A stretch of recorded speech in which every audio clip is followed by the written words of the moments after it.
যে সোনামণি বসো, আরে তে যাবে না তো, আপনি তারা ধাক্কাইতেছেন কেন? তারা তো আহত বানাই নেবেন আপনি বিয়ে। ওনার যাওয়ার শখ, এখন ফুজি হইল তে। মাহফিল থেকে বাড়ানোর দুইটা সিস্টেম, বার হওয়ার দুইটা সিস্টেম আছে। একটা হলো ছবি একটা বাচ্চা লই যাইবেন, একটু পরে পরে তারে সিমটা দিবেন, তোতে কানবো না তো কইবেন যে হুজুর তে কান্দে তারে লইয়া যাই। আরেকটা সিস্টেম হলো মোবাইলটা কানের কাছে ধরে আইতে আসি। এই দুই সিস্টেম ছাড়া মাহফিল থেকে বের হওয়ার আর কোনো সুযোগ নেই। আচ্ছা যাই হোক, ওনার জরুরি কিছু থাকতে পারে, আমার মনে হয় 1, 2, 3 নম্বর। আচ্ছা যাই হোক, আমিন কর। উঠি চিন্তাও করবেন না কেউ, মার হাবা কর। কতবার বলা হয়েছে মোবাইলটা বন্ধ, আপনি এরকম করতেছেন কেন মোবাইলটা নিয়ে? উনি দেহায় ওনার একটা মোবাইল আছে, মনে হয় যেন আর কারো মোবাইল নেই, পকেটে ঢুকান। এটা কতবার বলা লাগে কেন ভাই? দেখি তামাশার জায়গা। আমিন কর, জোরে কর, আরো জোরে। মুসলমান, নবী দৌড়ে দৌড়ে চলে গেলেন আম্মাজান খাদিজার ঘরে।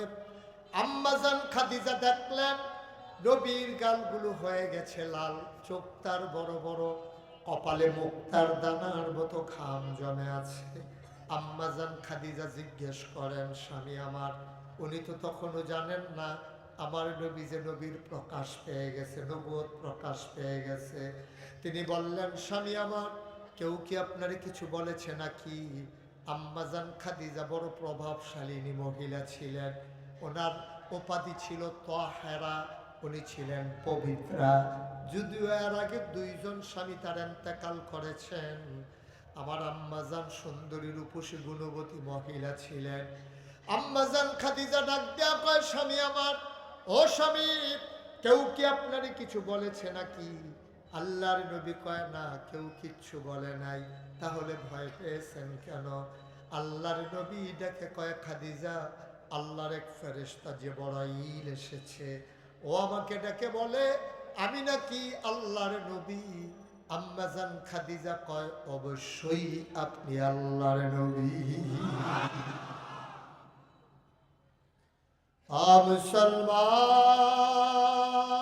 মুসলমান, মন দিয়ে শুনো রে ভাই। আম্মাজান খাদিজা প্রথম অনুসারী হয়ে গেলেন। আল্লাহর নবীর মনে বড় ভয়।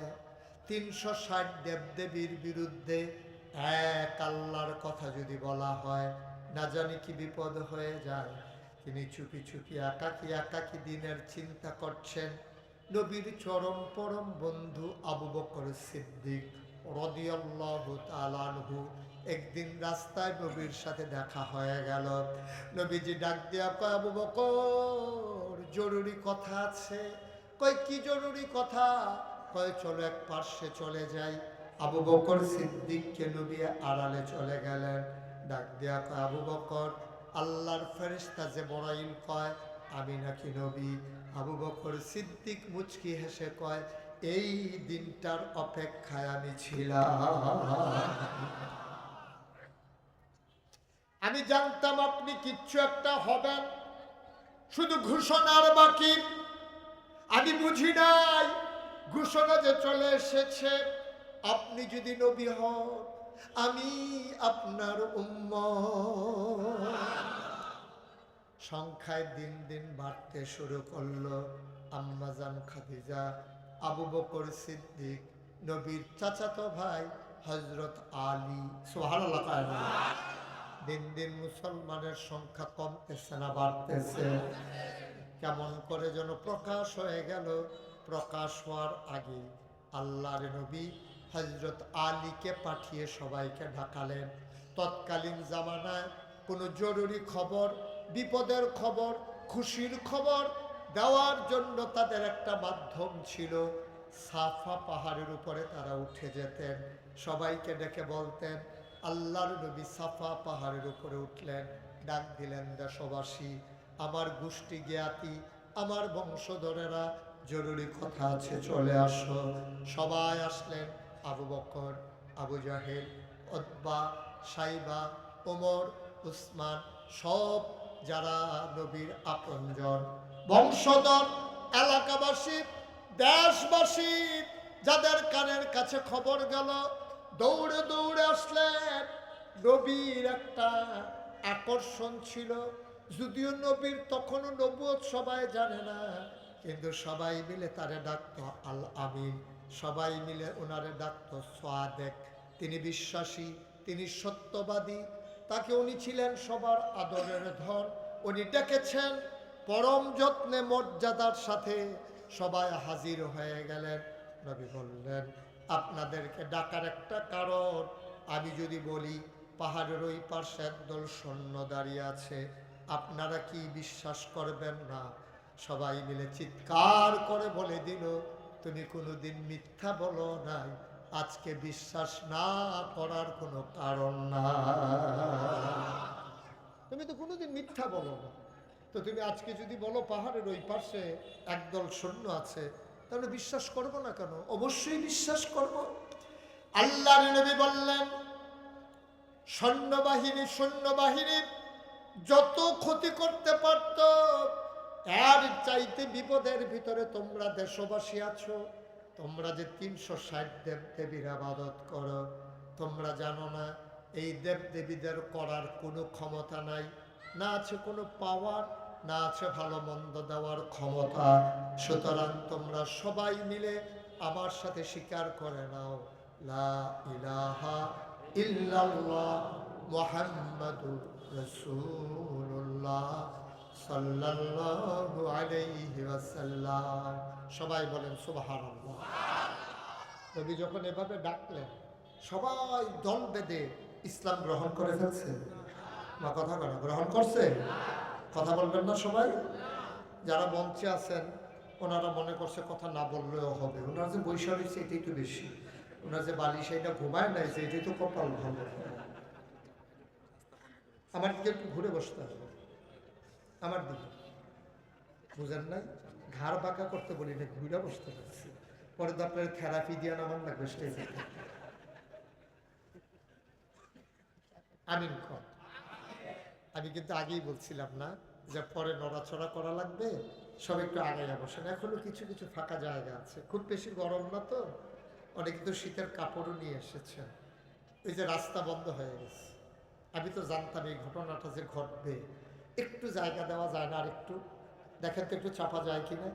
একেবারে পিঠের সাথে বুক লাগাইয়া বসতে হবে সব, পিঠে আর বুকে কুলাকুলি হয়ে যাবে। আমরা তো সামনাসামনি করি, আজকে পিঠে আর বুকে কুলাকুলি সব। নাকি বুকাবুকি করবেন? কুলাকুলি তো আর হবে না, চলেন আমরা বুকাবুকি করি সবাই। সবাই আসেন, সামনে আসেন, আরো কাছে আসেন। আহা, কথা বুঝে না? হ্যাঁ ঠিক আছে, একটু তো লাভ হইল কি? এই ফাঁকাটা তো পিছন পর্যন্ত পাঠাই দিতে হবে, আর নাইলে তো লাভ নাই। যারা ফাঁকে দাঁড়িয়ে আছেন, আপনার ফাঁকে ফাঁকে বসতে হবে, তার চাইতে বড় জায়গা আর নাই, কিছু করারও নাই। তবে রাস্তাটা বন্ধ করা যাবে না, আপনারা দয়া করে সামনের দিকে আগাইয়া বসবেন। আল্লাহ যেন হেফাজত করে, সবাই করে আমিন। জোরে, আরো জোরে। মঞ্চের ওরা বোধহয় নিয়ম জানে না, আমি কিন্তু অনেক মাহফিলে মঞ্চের লোকজন যখন কথা বলে না, তাদেরকে নামাইয়া নিচের থেকে কথা বলার লোক উঠায়। এখন ওনারা কি থাকবে না নেমে যাবে, এটা ওনাদের উপরে নির্ভর করবে। বলেন সুবহানাল্লাহ। বলছে ভয়ে ভয়ে নামাই দেই কি না, এই ডরে কইছে, নাইলে কইতো না, এই লোক আর মানুষ না। ওকে ফাইন, মাশাআল্লাহ, সবাই বলেন মারহাবা। এই আওয়াজ জুড়ে কর, আরো জুড়ে। সবাই মিলে বলল, ও মুহাম্মদ। কি পড়তে হবে? এটা তো শিখেই নিছি তো না, যখনই বলবো তখনই বলবেন মুহাম্মদ। তুমি তো কখনো মিথ্যা বলো নাই, তুমি যদি বলো বাহিনী আছে, অবশ্যই আছে। নবী বললেন, ওদের চাইতে ক্ষতিকর কাজ করতেছি। আমরা দেবীর ইবাদত করি, ওরা কোনোই উপকার করার ক্ষমতা নাই, ক্ষতি করার ক্ষমতা নাই। উপকার যিনি করেন, ভালো মন্দ যার হাতে, তিনি হইলেন আল্লাহ। সবাই পড়ে না লা ইলাহা মুহাম্মাদুর রাসূলুল্লাহ। এই কথা শোনার পরে সবাই একমত হয়ে গেছে। সবাই একমত? কথা বলে একমত? মানুষ হয়ে গেল দুই ভাগ, একদল আল্লাহওয়ালা আর একদল হয়ে গেল শয়তানওয়ালা, একদল হয়ে গেল জান্নাতি আরেক দল হয়ে গেল জাহান্নামী, একদল হয়ে গেল ফেরেশতার চাইতে উত্তম, আরেক দল হয়ে গেল জানোয়ারের চাইতে অধম। ঠিক কিনা? মানুষ হয়ে গেল দুই ভাগ। দুই দলের কথা আল্লাহ কোরআনুল কারীমে ওয়াজ করে দিয়েছে। যারা হয়ে গেল আল্লাহওয়ালা, আল্লাহ রাদিয়াল্লাহু আনহুম ওয়া রাদু আনহু, তাদের ব্যাপারে আল্লাহ খুশি, আল্লাহর ব্যাপারে তারা খুশি। ওরা কারা? আবু বকর, ওমর, উসমান, আলী, তালহা, জুবাইর, আব্দুর রহমান ইবনে আউফ, সাদ ইবনে রবিয়া, সুবহানাল্লাহ কয় না?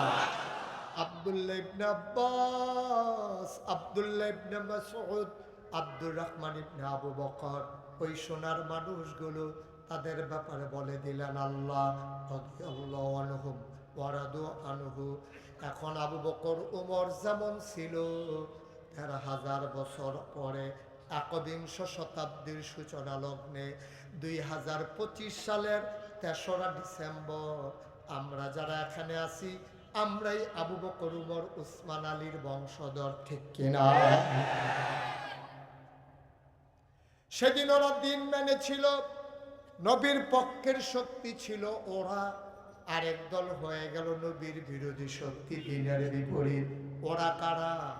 ওদের ব্যাপারে আল্লাহ ওয়াজ করে দিলেন, লাহুম কুলুবুল লা ইয়াফকাহুনা বিহা ওয়া লাহুম কুলুবুল লা ইয়াফকাহুনা বিহা ওয়া লাহুম আয়ুনুল লা ইউবসিরুনা বিহা ওয়া লাহুম আযানুল লা ইয়াসমাউনা বিহা উলাইকা কাল আনআম বাল হুম আদাল।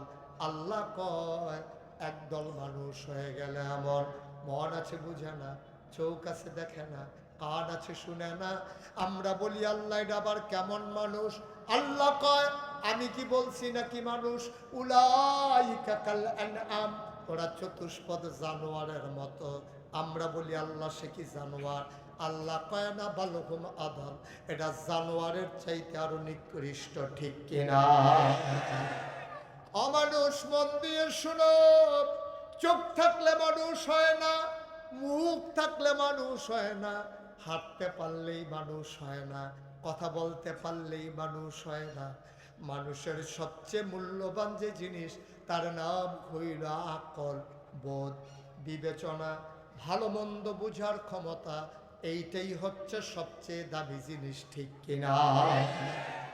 আপনার একটা ছেলে আছে, আল্লাহ দান করেছে আকল নাই, বুঝ নাই, বোকা, নির্ভুত, সহজ সরল।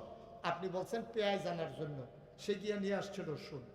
এখন তার আম্মা জিজ্ঞেস করছে তোমারে পাঠাইলাম পেঁয়াজের জন্য, তুমি যে রসুন নিয়ে আসছো? কয় মা দুইটাই গুলগুল, কালার একটু ভিন্ন, একটা লাল একটা সাদা, এই জন্য সাদাটা আনছি, দেখতে সুন্দর হবে। অবুঝা নাই পেঁয়াজ কারে কয়, রসুন কারে কয়, দুইটার কাজ কি সে জানে না। মুসলমান, এই জন্য সবচেয়ে দামি জিনিসের নাম হইল আকল। কি নাম? অনেক সুন্দর মানুষ আছে দেখতে, লম্বা চওড়া, নাক তার খাড়া, চোখগুলো তার ভাসা ভাসা, ভ্রুগুলো তার টানা টানা, গায়ের রং দুদেয়াল তাই মেশানো, কি সুন্দর মানুষ, সুঠাম দেহের অধিকারী, আকল নাই। দাম আছে? কথা কয় না দাম আছে? মানুষ জিজ্ঞেস করেছে তোমার ছেলেটা তো দেখতে বড় সুন্দর। মা চোখের পানি ছেড়ে দিয়ে কয় এমন ছেলে থাকার চাইতে না থাকাই ভালো ছিল। বোকা, নির্বোধ, কত পেস লাগায়, কত জরিমানার কাজ করে, এমন সন্তান আল্লাহ আমারে কেন দিল? ঠিক কিনা কর? আপনি তো বুঝবেন না। বোকা, নির্বোধ, যার আলেম কালাম নাই, বুঝে না, আকল নাই, এই মানুষটার মনে কি দুঃখ আপনি বুঝবেন না। বুঝছে সে যার সন্তান এই রকম, ওর মাকে জিজ্ঞেস করেন আপনার ছেলেটা যে এমন কেমন লাগে, দেখবেন চোখের পানি ছেড়ে দেবে। আরে যাও, আল্লাহ একটা দিল, এটা কি ছেলে দিল, আপনি চোখের পানি ছেড়ে দেবেন। এই আকল যে কত দামি জিনিস। এই আমার বাসা হচ্ছে কুমিল্লা শহরে, কুমিল্লা শহরে রানীর বাজারে আমার বাসায়, বাচ্চাটাকে একটু বসাই দেন। হ্যাঁ, সবাই কোনা আমি। তো আমার বাসা কুমিল্লা রানীর বাজার, ওখানে একটা মসজিদ আছে। আমি শহরে থাকলে ওখানেই নামাজ পড়ি। তো আমার এক বন্ধু একবার ফোন করে বলল যে দোস্ত আমি একটু কুমিল্লা আসবো, দেখা করবো। কই? আমি বললাম রানীর বাজার মসজিদে চলে আসো, সেখানে আমরা একসাথে আসরের নামাজ পড়বো, দেখা হবে। তা আমি নামাজ পড়ে যখন বের হচ্ছি, মসজিদের সামনে কতগুলো ভিক্ষুক আছে। তা আমার একটা খুব কাছের ভিক্ষুক আছে, মানে আমার খুব আদর। তো আমি ওর ভালো মন্দ কখন কি লাগবে একটু খোঁজ খবর নিয়ে তাকে দাঁড় করানোর চেষ্টা করি। তো আমি কথা বললেও বুঝে ফেলে, ও ছিল অন্ধ। তো আমি যখন আমার দুস্থ নিয়ে বাইর হয়েছি বন্ধুকে নিয়ে, তো কথা বলতে বলতে বের হয়ে গেছি, ওই ভিক্ষুকের কথা আমার আর মনে নেই। ও জানতো যে হুজুর আসলে আমাকে কিছু না কিছু দেবে, খালি হাতে যাবে না। তা আমি যে হেঁটে চলে যাচ্ছি, তো ও আমার শব্দ শুনছে, শুইনা বলতে, চোখে দেখে না তো, শব্দ শুইনা বলতেছে হুজুর আপনি কি চইলা যাইতেছেন? আমি বলে আরে না, আইতে আছি। তা আমি আবার ফিরে গেছি। যাওয়ার পরে আমি আমার বন্ধুকে বললাম, এই যে ভিক্ষুকটা আছে না, সাংঘাতিক বুদ্ধিমান, ওর আকল বড় ভালো। কত চোখে দেখে না, কিসের আকল? আমি দেখ এখন কারে আকল কয়। তা আমি করলাম কি, পকেট থেকে একটা 10 টাকার নোট বের করলাম। নোটটা বাইর করে আমি ভিক্ষুকের হাতে দিয়ে বললাম যে আজকে আমার মন ভালো, আমার বন্ধু আসছে, তো এই জন্য তোমার 100 টাকার একটা নোট দিলাম। দিছি কত? আমার কথা কয় না দেখি, বলছি কত? সে আমার দিকে তাকাইয়া মুচকি হাসি দিয়া কয় শয়তানি করেন। আমি কই কি শয়তানি? 10 টিকা। আমার চোখে পানি চলে আসছে, চোখে দেখে না, নিজের বিবিকেও সে কথাটা বললে চিনে না। জন্ম দেওয়া সন্তান আব্বা বলে না ডাক দিলে, হেঁটে গেলে বুঝে না তার সন্তান যায়। আল্লাহ আকল দিয়েছেন, বুঝ দিয়েছেন, বিবেচনা দিয়েছেন। সন্তান চিনে না, বিবি চিনে না, কিন্তু ধরে ধরে ঠিকই বুঝে ফেলছে 100 টাকা না 10 টাকা, ঠিক কিনা?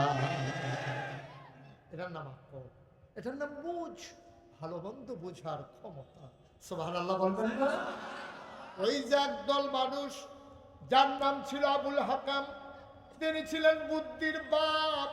ওই মানুষটার আল্লাহ কয় আবু জাহেল। কারণটা কি? কারণ হইল সে বুঝটাকে কাজে লাগাইতে পারে নাই, সে আল্লাহ চিনে নাই, নবী চিনে নাই। সুতরাং বাংলাদেশে যত বড় বুদ্ধিজীবী হোক, যে আল্লাহ চিনে না, নবী চিনে না, ইসলাম বুঝে না, ইসলাম মানে না, তার মতো বোকা আসমানের নিচে জমিনের উপরে আর নাই, ঠিক কিনা? এমন বাংলাদেশে আছে নাকি নাই? এগুলো বুদ্ধিজীবী নামের কলঙ্ক। এখন তো খুব কম পাওয়া যায়। এই কয়েক বছর আগে এগুলোর খুব বাজার হচ্ছিল। মাঝে মাঝে দেখছেন না, ইলিশ মাছ খুব বেশি পাওয়া যায়। এই সবসময় কিন্তু বাজারে আপনি ইলিশ মাছ পাইবেন না। দেখবেন যে ইলিশ মাছ একসময় মৌসুম যখন আসে, বাজারে ইলিশ মাছের সয়লাভ হয়ে যায়। এই গত কয়েক বছর আগে বুদ্ধিজীবীর একটা সয়লাভ হয়ে গেছে। বুদ্ধিজীবীর আর অভাব না। আমি খেয়াল করে দেখেছি, বাংলাদেশে যত বুদ্ধিজীবী সবগুলার দেখবেন মাথায় চুল নাই, সব টাক মাথা। আমি অনেক বুদ্ধিমান মানুষের সাথে জিজ্ঞেস করছি, ভাই এই বুদ্ধির সাথে চুলের এত শত্রুতা কেন? যে বুদ্ধি থাকতে চুল থাকতে পারবে না, কারণটা কি? আমি অনেকেই বলছে যে হুজুর তা আমরা কোনখানে পাইছি না, আপনার মাথায় এগুলো আসে কই থেকে? এত দরকার কি আপনার মাথার? তার চুল থাক নাইলে সামলা না থাক, আপনার সমস্যা কি? আমি না ভাই, আমার তো একটা টেনশন লাগতে আছে, আমি তো অনেক চিন্তা করা লাগে। বুদ্ধির লোকে চুলের তো শত্রুতা কিসের, এটা আমি ধরতাম বলা। আমি গুগলে সার্চ দিলাম, দেখি ডট ডোয়াইয়ে জবাব আইয়া না, মানে আজব কারবার। বুদ্ধির লোকে চুলের এত শত্রুতা কি এর লেগা? বাংলাদেশে বুদ্ধিজীবী হইলেই চুল থাকা যাবে না, কারণটা কি? অনেক গবেষণা কইরা শেষ পর্যন্ত আমি পাইছি, আমার মনে হয় বুদ্ধি গুতাইয়া এই ওষুধের চুল শুদ্ধ আলগা করে ফেলেছে, এই জন্য তার চুল নাই। কারণ আচিন্তা কুচিন্তা মাথায় ঘুরে তো বেশি, ঠিক কিনা? এই কথা যখন বলছি যে বুদ্ধিজীবী ওরা ইসলামের বিরোধিতা করে, দাউদকান্দি এক মাহফিলে বলার পরে এক বুড়া বেড়া দেখি লাভ দিয়া দাঁড়াই গেছে। আমি কি ভাই কতে কো তে কি এখানে আইসে নাকি? আপনার নমুনা তো খারাপ, তারে পাইলে কি করবেন? কই হুজুর তারে পানি দাগ লাগবে না, সবাইরে মাঝখানে দাঁড় করে থুতু দিয়ে তারে গোসল করাইছে। যারা ইসলামের বিরোধিতা করে বাংলাদেশে, তারে পাইলে আর সারাসারি নেই। আমি বললাম এইগুলারে সব জায়গায় পাওয়া যায় না, শয়তানও মাইলের ভয় পায়। আর বুদ্ধিজীবী সে দেখবেন জনপদে আসে না, কারণ ওরা যেই কথা বলছে সবার আগেই ওরা পালাই যায়, ঠিক কিনা? এখন আর বুদ্ধিজীবী বাজারে পাওয়া যায় না। আমার মনে হয় বুদ্ধিজীবীর বড় আকাল চলতে আছে না? আল্লাহ যেন মাফ করে সবাই কনা। এই বুদ্ধিজীবী নামের যারা কলঙ্ক, গত কয়েক বছর আগে আমরা দেখেছি টেলিভিশনের ভিতরে টক শো করে, এগুলোর এমনি পাওয়া যায় না। টক শোর ভিতরে কথা বলতে গেলেই এগুলো ইসলামের বিরুদ্ধে কথা বলে, কথা বলতে গেলেই আলেম ওলামার বিরুদ্ধে কথা বলে, কথা বলতে গেলেই মসজিদ মাদ্রাসার বিরুদ্ধে কথা বলে। আমি বলেছি যেই দেশে শতকরা ৯২ জন লোক মুসলমান, যেই দেশে মানুষ ঘুমোতে যায় আসার নামাজ পড়ে দুরুদ পড়তে পড়তে, যেই দেশে মানুষের ঘুম ভাঙ্গে ফজরের আজানে, যেই দেশ মসজিদের দেশ, যেই দেশ আলেম ওলামার দেশ, এই দেশে শীততাপ নিয়ন্ত্রিত কক্ষে বসে পুলিশ পাহারায় ইসলামের বিরোধিতা করে সহজ, পাল্লা তোরাগের জমিনে এসে বলো পিঠার চামড়া নিয়ে যাওয়া যাবে না, ঠিক কিনা বলো?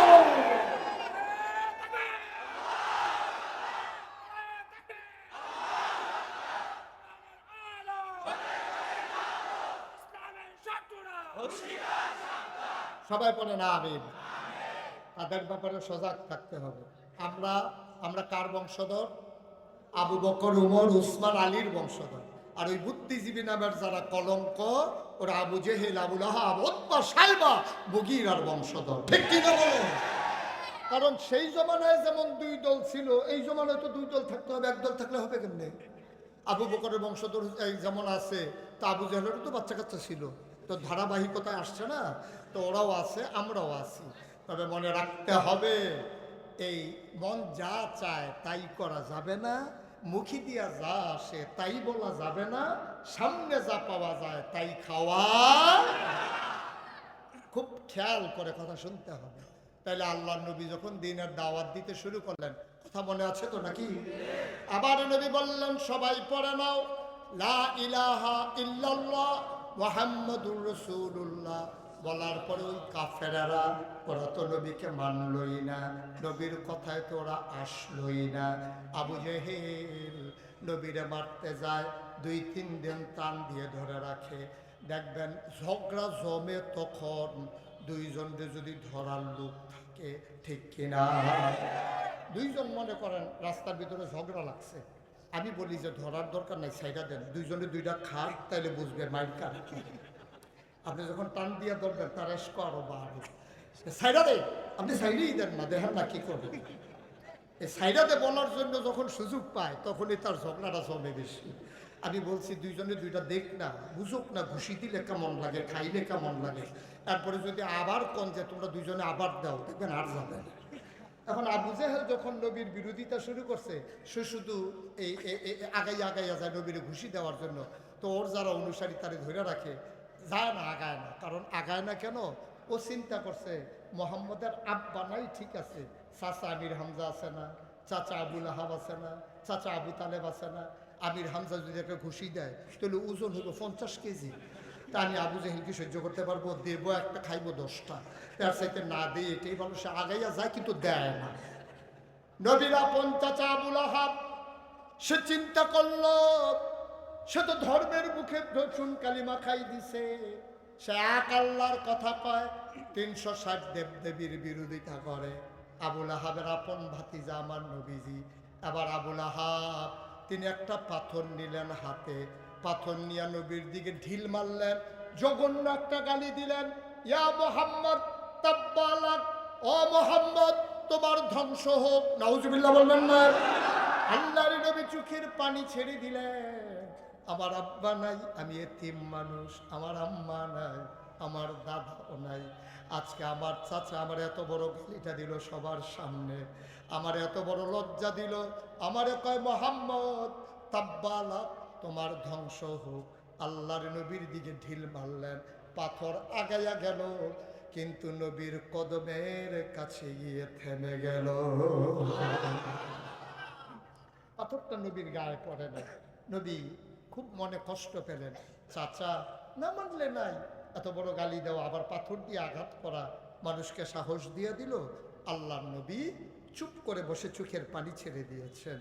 ওরা উঠে আসতে চাইলো, নতুন মুসলমান যারা, ওরা বলতেছে ইয়া রাসূলুল্লাহ, ওরা যে গালি দিল আমরা কিছু বলবো না? কারণ আমরা এখন বলবো না, কারণ আমরা মাইনরিটি, ওরা হচ্ছে মেজরিটি, আমরা সংখ্যায় কম, ওরা সংখ্যায় বেশি, এখনো আমাদের বলার সময় আসে নাই, চলো আমরা চলে যাই। নবীজি উঠে চলে গেলেন। এক জায়গায় বসে তিনি কাঁদতেছেন। সাহাবারা বলতেছেন ইয়া রাসূলুল্লাহ আপনি কি কিচ্ছুই বলবেন না? যেখানে বলার তো বলে দিয়েছি, সুবহানাল্লাহ বলবেন না? যেখানে বলার বলে দিয়েছি। ইয়া রাসূলুল্লাহ কার কাছে বললেন? আমরা তো শুনলাম না। কয় যিনি আহকামুল হাকিমিন, আমি নিম্ন আদালতে বিচার দেই নাই, থানায় পুলিশকে জানাই নাই, জজ কোর্ট, সুপ্রিম কোর্ট, আপিল বিভাগ, কোনো জায়গায় আমি বিচার দেই নাই। আমি বিচার দিয়েছি যিনি আহকামুল হাকিমিন, বিচারকের যিনি বিচারক, তার আদালতে বিচার দেওয়া হয়ে গেছে। আল্লাহর আদালতে বিচার দিলে বিচার পাওয়া যায় নাকি যায় না? সুবহানাল্লাহ কয় না? এখন বোধহয় বিচারের রায় পাওয়া যায় না। এখন পাওয়া যায়? আল্লাহর কাছে বিচার দিলে কি বিচারের রায় পাওয়া যায়? প্রমাণ আছে নাকি না? আল্লাহর কাছে বিচার দিলে যে বিচার পাওয়া যায়, তার প্রমাণ হলো রান্না করা ভাতগুলো আল্লাহ খাইতে দেয় না। ঠিক, এটাই আল্লাহর ফয়সালা। আল্লাহ ধরে ধরে ধরে না, ধরলে আল্লাহ। সুতরাং এই আল্লাহ যেমন তেমন আল্লাহ না, আল্লাহ হঠাৎ হঠাৎ রেগে যায় না। আল্লাহর ফয়সালা বড় কঠিন ফয়সালা। আল্লাহর নবী বিচার দিলেন কার কাছে? আল্লাহ ডাক দেয়া কয় জিবরাইল, ও জিবরাইল তুমি কই? আমি তো এখানেই আছি। কয় আমার নবীকে বিচারের রায় শোনাই দিয়ে আসো। বিচারের রায় বের হয়ে গেছে। সুবহানাল্লাহ কয় না? বিচারের রায় হয়ে গেছে, শোনাই দিয়ে আসো। জিবরাইল এসে নবীকে সালাম দিলেন, আসসালাতু ওয়াসসালামু আলাইকা ইয়া রাসূলুল্লাহ। নবী বললেন ওয়া আলাইকুম আসসালাম ওয়া রাহমাতুল্লাহ। জিবরাইল কেন এসেছো? জিবরাইল কয় ইয়া রাসূলুল্লাহ আপনি কি আল্লাহর কাছে কোনো বিচার টিচার দিছিলেন নাকি? কয় না, জানাই রাখছিলাম। কয় রায় তো আয়সা পড়ছে। আপনি যে জানাইছেন, রায় তো চলে আসছে। কই কি রায় আসছে? রায়টা আমরা অনেকেই জানি, অনেকেই পারি, চলেন সবাই মিলে পড়ি। আউযু বিল্লাহি মিনাশ শাইতানির রাজীম। বিসমিল্লাহির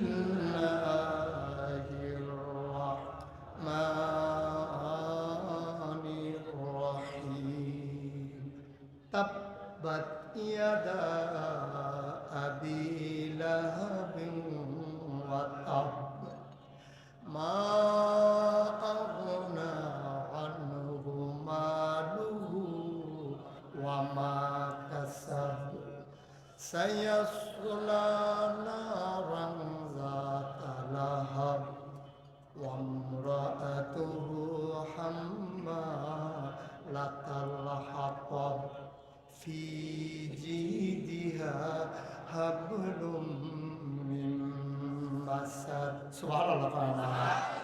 আল্লাহ ডেকে কয় ও জিবরাইল আমার নবীকে একটু শোনাই দাও। জিবরাইল এসে কয় আল্লাহ রায় দিয়ে দিয়েছেন। কয় কি রায় দিছে? কয় যেই শব্দটা দিয়া আবুল আহাব আপনারে গালি দিছে, শব্দটা কি ছিল মনে আছে নাকি? তাব্বা ইয়া মুহাম্মদ তাব্বালা, ও মুহাম্মদ তোমার ধ্বংস হোক। আবু লাহাব গালি দিছিল তাব্বা শব্দ দিয়া, আল্লাহ হুবহু এই শব্দটা দিয়া রায় পাঠাইছে। আবু লাহাব বলছিল তাব্বালা, ইয়া মুহাম্মদ তোমার ধ্বংস হোক। আর আল্লাহ কয় তাব্বাত, ধ্বংস হয়ে গেছে। সুবহানাল্লাহ। আবুল আহাব কয় তোমার ধ্বংস, কথা না ধ্বংস, আর আল্লাহ কয় তাব্বাত ধ্বংস হয়ে গেছে। ইয়াদা দুই হাত, আবি লাহাব আবুল আহাবের ওয়াতাব, এমন ধ্বংস হয়েছে ট্রমা সেন্টারে নেওয়া যাবে, ব্যান্ডেজ করা যাবে, কবিরাজের বাড়িতে নিয়ে বাঁশের ছুটি বাঁধা যাবে, এমন ভাঙ্গা ভাঙছে এই হাত আর জোড়া লাগবে না। ওয়াত্তাব এমন ধ্বংসের ধ্বংস, মানে চূড়ান্ত ধ্বংস, এই হাত আর কোনো কাজে লাগবে না। সুবহানাল্লাহ বলবেন না? রায়কা কথা বলে রায়কা, সুবহানাল্লাহ বলবেন না? আবার যে নবীর সাহাবা যারা ছিল তারা বলতেছে ইয়া রাসূলুল্লাহ, এই কথা কি আমরা আবুল আহাবকে শোনাই দেব নাকি? একটু শোনাই দিয়া সোর ভয় ধরো। একজন সাহাবা গিয়া কয় লাহাব ভাই সাহেব, কথা কি শুনছেন? কয় কি কথা? কয় আপনি যে মোহাম্মদকে গালি দিছিলেন, মোহাম্মদের আল্লাহ তো রায় দিয়া দিছে। কয় কি রায় দিছে? কয় তাব্বাত ইয়াদা আবি লাহাবে ওয়াতাব। এই কথা শোনার পরে আবু লাহাব দিছে দুবার। এক সাহাবা গিয়া কয় আবুল আহাব শুনছেন নাকি খবর? কয় কি খবর? কয় মোহাম্মদের আল্লাহ রায় দিয়ে দিয়েছে তাব্বাত ইয়াদা আবি লাহাবে ওয়াতাব। আবুল আহাব আরবি বুঝতো নাকি বুঝতো না? কথা শূন্য উঠটা দিছে দৌড়। কর্মীরা গিয়া পেছন দিক দিয়া ধরছে। আপনি কই যান? আপনি আপনার নেতা না? নেতায় দৌড় দিলে আপনার কাছে উঠতে যাওয়া লাগবে না? আপনি কি এটা বাংলাদেশ পাইছেন হেলিকপ্টারে করে উড়ে যাবেন? আপনি আপনি কি পাইছেন? আপনি দৌড় দিলে আমাদের উপায় কি? আপনি কেন দৌড়ান? এবার আবুল আহাব কয় আমি দৌড় দেবো নাকি তোমরা দৌড় দেবো নাকি? কয় কেন দৌড় দিছেন? কয় মুহাম্মদের আল্লাহ রেখে আপনি মানেন? কয় না মানি না। মুহাম্মদ রে মানেন? কয় না তাও মানি না। কয় তাইলে দৌড় দিছেন কেন? এবার আবুল আহাব কয় মুহাম্মদ রে নবী মানি না, মুহাম্মদের আল্লাহকেও আল্লাহ মানি না, কিন্তু খেয়াল করে দেখলাম মুহাম্মদের আল্লাহ যা কয় তাই হয় নাকি হয় না? কথা কানা হয় নাকি হয় না? আল্লাহর নবী কয় লা হিজাবা বাইনাহু ওয়া বাইনাল্লাহ, যার উপরে জুলুম করেছে তারে কয় মাজলুম। আর মাজলুম যখন আল্লাহ বলে ডাক দেয়, মাজলুমের মাঝে আল্লাহর মাঝে কোনো পর্দা নাই। লা হিজাবা বাইনাহু ওয়া বাইনাল্লাহ, তার মাঝে আল্লাহর মাঝে পর্দা নাই। ডাক্তার দিতে দেরি কবুল হতে দেরি নাই, ঠিক কিনা? এমনি এমনি হয় নাই তো।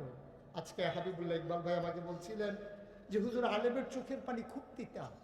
আলেমের চোখের পানি জমিন টান দিয়া নেয় না, আলেমের চোখের পানি পাখি খায় না, আলেমের চোখের পানি সমুদ্রের পানির সাথে মিশে যায় না। এ পানি বড় দামি পানি, আল্লাহ জমা রেখে দেন এই পানি বান্দার নাজাতের জন্যে। এই জমিনের ভিতরে আলেমের পানি যারা জড়িয়েছে, মিম্বার থেকে আলেমকে বেজ্জতি করা যারা নামিয়ে দিয়েছে, ওই মাহফিলগুলো থেকে কোরআনের পাখিদেরকে যারা নামিয়ে দিয়েছে, লা হিজাবা বাইনাহু ওয়া বাইনাল্লাহ, শিক্ষা নিতে হবে।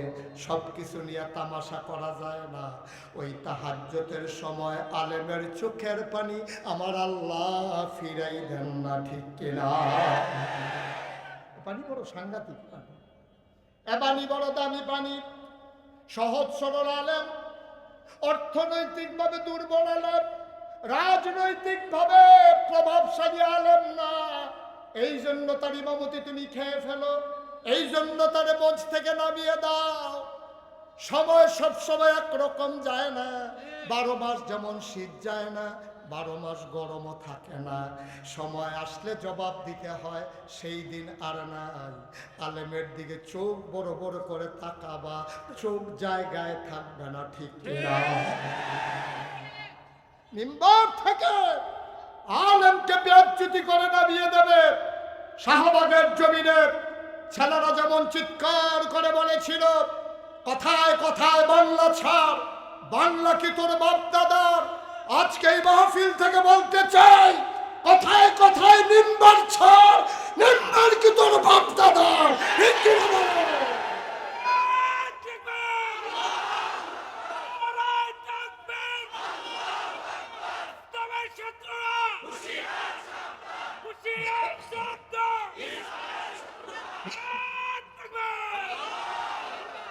কষ্ট হচ্ছে আপনাদের? ছেড়ে দেওয়া দরকার। আমি প্রথমে নিয়ত করছিলাম বেশি লম্বা সময় ওয়াজ করব না, এখন নিয়ত করছি ফজরও হয়ে যাবে। মারহাবা বলবেন না? জোরে বলবেন না? এখন আবুল আহাব দাঁড়াই রয়েছে না, দৌড় দিছে। আবুল আহাব বুঝা ফেলছে মোহাম্মদের আল্লাহ মানি আর না মানি, মোহাম্মদের আল্লাহ যা কয় তাই হয়। এখন আর হয় না? এখনো হয়, ঠিক কিনা কও?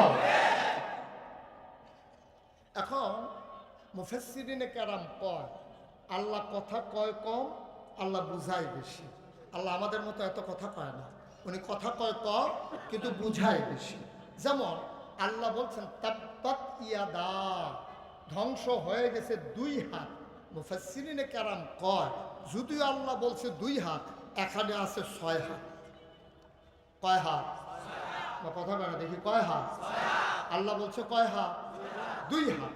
আর মুফাসসিরিনে কেরাম কয় এই 2 এর ভিতরে আছে 6। কয় 6 কি? আমি একটা একটা করে বলি, আপনারা শুধু গুনে যাবেন, 1 2 বলবেন। হ্যাঁ, ডাইনে হাত। কথা বুঝেন না? উনি কয় ডাইনে। আর আপনি এখানে কইবেন ডাইনার তো আমি কইতে আছি। উনি কই হুজুরকে বাদ দিয়ে অন্য কথা কোয়াড়া বেয়াদবি। ডাইন হাত, বাম হাত, দুনিয়া আখেরাত, ছেলে মেয়ে বউ সম্পদ। কয়টা হলো? আবার বলেন, ডাইন হাত, বাম হাত, দুনিয়া আখেরাত, ছেলে মেয়ে বউ সম্পদ। আল্লাহ যদিও বলছে ইয়াদা, ধ্বংস হবে 2 হাত। মুফাসসিরিনে কেরাম কয় আবুল আহাবের ধ্বংস হয়ে যাবে 6 হাত। অর্থাৎ তার ডাইনা তো শেষ, বামা তো শেষ, দুনিয়াও শেষ, আখেরাতও শেষ, ছেলে মেয়ে বউ তার কোনো কাজে লাগবে না, তার সম্পদও তার বিপদের দিনে কাজে লাগবে না। কোন জায়গায় হাত দিছ বেটা? কোন জায়গায় হাত দিছ? নবীর গায়ে ঢিল মারো, আবার রেজাল্ট নিয়ে যাও দেখি। এই নবীর ওয়াসির শৈল উলামায়ে কেরাম নবীর গায়ে হাত দিলে আল্লাহর যেমন কলিজায় লাগে, নবীর ওয়ারিস উলামায়ে কেরামের গায়ে হাত দিলে আল্লাহর কলিজায় লাগে। মুসলমান, 6টা জিনিস কোনো কাজে তার লাগবে না। কয়টা? এখন আবুল আহাব মনে মনে চিন্তা করতে আসছে শুরু জানি করে কোনটা দিয়া। 6টা যে থাকবে না এটা আবু জেহেলও বিশ্বাস করছে, কিন্তু তার টেনশন হলো কোনটা দিয়া জানি শুরু করে আল্লাহই জানে। এটা কি নদীর এই পার থেকে শুরু করবে না ওই পার থেকে? ও কনফিউজড, ও টেনশনে পড়ে গেছে কোনটা দিয়া জানি শুরু হয়। আল্লাহ কই শুরু করাম তোর বউ এড়ি দিয়া। শুরু করবো কারি দিয়া? তোর বউ এড়ি দিয়া। ঘরে ঘরে আগুন জ্বালাই দিব যেন ঘরটা তামা তামা হয়ে যায়। শুরু করবো তোর বউ এড়ি দিয়া। আবুল আহাবের স্ত্রী ছিল জঘন্য খারাপ। নগণ্য না জঘন্য? সাংঘাতিক খারাপ ছিল আবুল আহাবের স্ত্রী। সে নবীর রাস্তায় কাটা বিছাইতো, শুধু কাটা বিছাই সে ক্ষান্ত হইত না। নবী যখন সকালবেলা ঘুম থেকে উঠতেন, তিনি যখন হেঁটে হেঁটে কাবার দিকে যেতেন, আবুল আহাবের স্ত্রী জানালা খুইলা তাকাইয়া দেখতো মোহাম্মদের পায়ে কাটা বিধে কিনা। নবীর গায়ে যখন কাটা বিধত, নবী যখন উফ বলে চিৎকার করতো, চোখের পানি ছেড়ে দিত, আবুল আহাবের স্ত্রী খিলখিল করে হেসে জানালাটা বন্ধ করে দিত। নবী বলতেন কাটার আঘাত যেমন তেমন, চাচির হাসির আঘাত কলিজায় মানে না। কাটার আঘাত যেমন তেমন, চাচির হাসি কলিজায় মানে না। এখন মোহাম্মদ ওই আল্লাহর নবী তার রাস্তায় যখন কাটা বিছায়, আর ওই দিক দিয়ে আবুল আহাব ঢিল মেরেছে, খেলা জমে গেছে, মজার খেলা। এখন আল্লাহ শুরু করবে আবুল আহাবের স্ত্রীর দিয়া। যখন আয়াত নাজিল হয়েছে তাব্বাত ইয়াদা আবি লাহাব ওয়া তাব, এখন বলেন আবুল আহাবের স্ত্রী আরবি বুঝতো না কি বুঝতো না? ও তো আরবিতেই কথা কয়, ও বুঝে ফেলছে। এবার আবুল আহাবের স্ত্রী খুব রাগান্বিত, মোহাম্মদ রে তো মোহাম্মদের আল্লাহ রে তো পাই না, মোহাম্মদ রে তো পাই, ওর আল্লাহ আমার স্বামীরে লইয়া করা আয়াত নাজিল করে, টের পায় নাই আমি কি জিনিস। এবার সে একটা দাউনিয়া বের হইছে, তালাশ করতেছে, যারে পায় তারই জিজ্ঞেস করে মোহাম্মদ কই। মহিলা খুব রাগান্বিত মহিলা ছিল, সাংঘাতিক। এরকম মহিলা বাংলাদেশে আছে নাকি নাই? আমার কথা কেন, আছে নাকি নাই? অনেকের ঘরেও আছে। আমি এক মাহফিলে জিজ্ঞেস করছি, এরকম মহিলা কি আপনাদের মাঝে আছে? এক বুড়া বেড়া দাঁড়াই, আমরা গর্বেই আছি। এটা করতেন গেছেন কীর্তন করে, এটা আপনি বলতে গেছেন কেন? আপনার ঘরে থাকলে থাকছে, এটা আপনি এখানে দাঁড়াইয়া তো মেসের সামনে কইছেন কেন? হুজুর বাসা আমার কয় বছর, তাই কথা কইয়া দিয়া বইরা যাবো, তাই আমার আংরা বানাই লেছে, তাই ভিতরটা শুদ্ধা জ্বালাই লেছে, তাই আমার কাবাব বানাই লেছে, তাই মুরব্বার মতো কিচ্ছা কিচ্ছা কিচ্ছা কিচ্ছা আবার আগুনও লইয়া দেয়। হুজুর আর বাসাম কয় বছর কইয়া দিয়া বইরা যাবো। এইরকম মহিলাও বাংলাদেশে নাকি আসিল? আসিলও আছেও। হ্যাঁ, নাউজুবিল্লাহ কয় না, জুরে কয় না নাউজুবিল্লাহ। আবুল আহাবের স্ত্রী ছিল জঘন্য খারাপ। এই মহিলাটা দাউনিয়া বের হয়ে গেছে, মক্কায় যারে পায় তারই জিজ্ঞেস করে মোহাম্মদ কই, কই গেল মোহাম্মদ? সবাই বলে দেখছি ওই দিকে গেছে, যেদিকে বলে এইদিকে যায়। হাঁটতে হাঁটতে দাউনিয়া আবু বকর সিদ্দিক আর আমার নবীজি একসাথে হাঁটতেছেন। আবু বকর দেখে ওই আবুল আহাবের স্ত্রী দাউনিয়া আসতে আসে, চুলগুলো তার উস্কো খুস্কো, গাল তার লাল, চোখগুলো তার বড় বড়, অনেক ক্ষিপ্ত মানুষ। এই মহিলার দেখা আবু বকর সিদ্দিক ডাক ডাক কয়, নবী গো সর্বনাশ, ওই যে আয়াত নাজিল হইছে এই খবর নাকি মহিলা জানছে, এই জন্য রাগ হইয়া দাউনি আপনারে তালাশ করতেছে। নবী মুচকি হেসে কয়, আবু বকর চিন্তার দরকার নাই, মহিলা সামনে আসবে কিন্তু আমাকে দেখবে না। এটাকে বলে মুআজিজা, স্পেশাল কোয়ালিটি, এটা অনন্য বৈশিষ্ট্য, এটা শুধু নবীর জন্যই খাস। সুবহানাল্লাহ বলবেন না? ও সামনে আসবে আমাকে দেখবে না। সত্যি সত্যি মহিলাটা হাঁটতে হাঁটতে সামনে এসে গেল, এসে আবু বকর সিদ্দিককে কয়, ওই আবু বকর তোমার লগেরটা কই? নবী পাশে দাঁড়াই রইছে। সুবহানাল্লাহ কয় না? নবী মুচকি মুচকি হাসে, আবু বকরকে জিজ্ঞেস করে, তোমার সাথে যে লোকটা কই, মোহাম্মদ সে গেছে কই? আবু বকর মনে মনে কয়, দেখে না রে, দেখে না। সুবহানাল্লাহ বলবেন না? মুসলমান গভীর মনোযোগ মন দিয়ে শুনো রে ভাই। আবার ওই মহিলা সারাটা দিন আবার নবীকে তালাশ করলো, খুঁজে খুঁজে যখন পাইল না, ও চলে গেল গভীর জঙ্গলের দিকে। ওরে পাই নাই তো কি হইছে, আজকে আবার নতুন করে কাটা বেছানো হবে রাস্তায়। মহিলার মনে যে কম না বেশি? আমার কথা কয় না, কম না বেশি? মহিলার মনে সাংঘাতিক জিদ। এই জিদ নিয়ে মহিলা গেছে জঙ্গলের ভিতরে। আগে কাছের যে কাটাগুলা ছিল সবগুলা তো আগেই কাটা হয়ে গেছে, এবার চলে গেছে একবারে ভেতরে, একেবারে পাকা পাকা লম্বা লম্বা সোজা সোজা কাটা, সবগুলা কাটছে। সাথে দড়ি ছিল, দড়ি দিয়ে একটা গিরু দিছে। এটারে আমাদের দেশে কয় হরখা গিট্টু, চিনেন?